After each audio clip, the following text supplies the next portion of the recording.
A netizen shared that recently Yu Qingming, who is a representative of the National People's Congress and party secretary and chairman of Sinopharm Group, disclosed that a year ago, the senior officials of Sinopharm Group had been already vaccinated. He also claimed that the antibody will still maintain a high level after a year, which triggered an uproar in the public and where the virus strain actually originated. According to the People's Daily interview on March 4th, Yu Qingming said that in March 2020, the party and government leaders of the fourth-level Sinopharm Group were vaccinated. Back in March 2020, Dr. Li Wenliang was being punished for blowing the whistle regarding the virus, and Wuhan was still under lockdown. In the interview, he also claimed that Sinopharm Group is currently the world's largest manufacturer of COVID-19 vaccines. A netizen replied, "This adds to the existing evidence suggesting that the COVID-19 virus was man-made. Otherwise, it would be impossible that the vaccine was developed during such a short span of time after the initial outbreak in December 2019. And a Wuhan resident also felt that this is another hard piece of evidence suggesting the CCP's cover-up of COVID-19. A netizen shared that the leader of international experts tasked with investigating the origins of COVID-19 in China said that they saw no evidence of large outbreaks of the disease prior to the December 2019 discovery in the city of Wuhan. It was also announced at a press conference that the team's findings indicate COVID-19 probably originated in bats, but it is unlikely the bats were in Wuhan.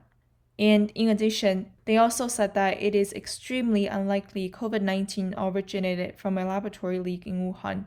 A netizen shared that, according to media reports, the World Health Organization experts' trip to China was under strict surveillance and control by the CCP. Their public presence and communication has also been carefully curated.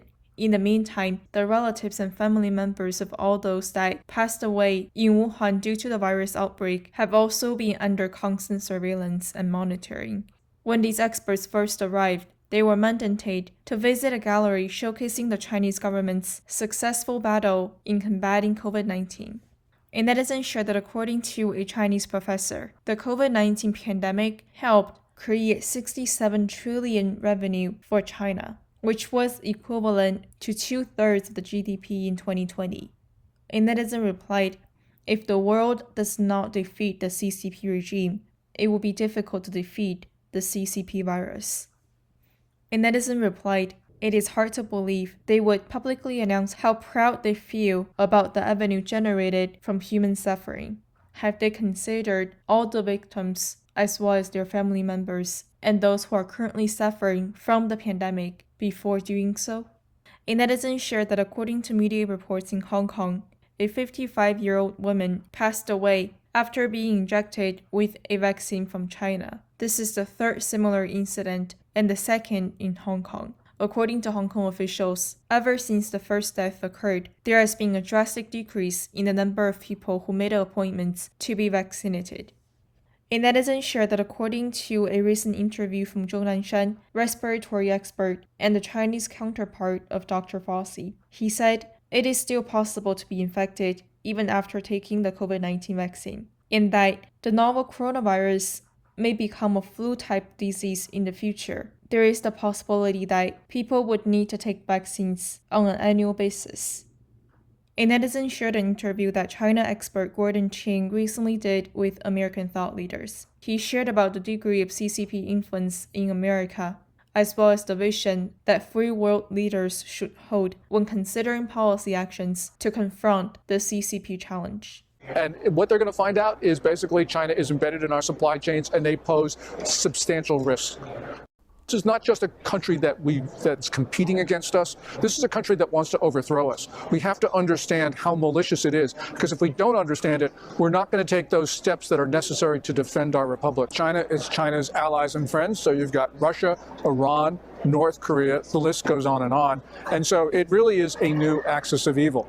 But really what we have right now is Vladimir Putin and Xi Jinping. They look at the world in the same way, they view their interests in the same way, and they identify the same adversary, which is us. Neither Iran nor North Korea could develop nuclear weapons, ballistic missiles, and engage in all sorts of dangerous activities were it not for the backing that China gives them. On January 20, one of the first things that Biden did, just hours after taking the oath of office, he repealed that protection. And the idea was that he wanted to do this review of China policy. Well, okay, I can understand he wants to review Trump policy, but at least leave the protection in place, because this review will take months.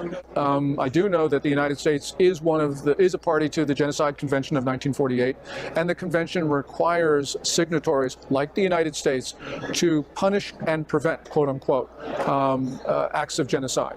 And that gives us that obligation to punish China and to prevent China from continuing genocide. Child, we will bring you home. You'll be a flower that sees the spring. Soon a dove flying high.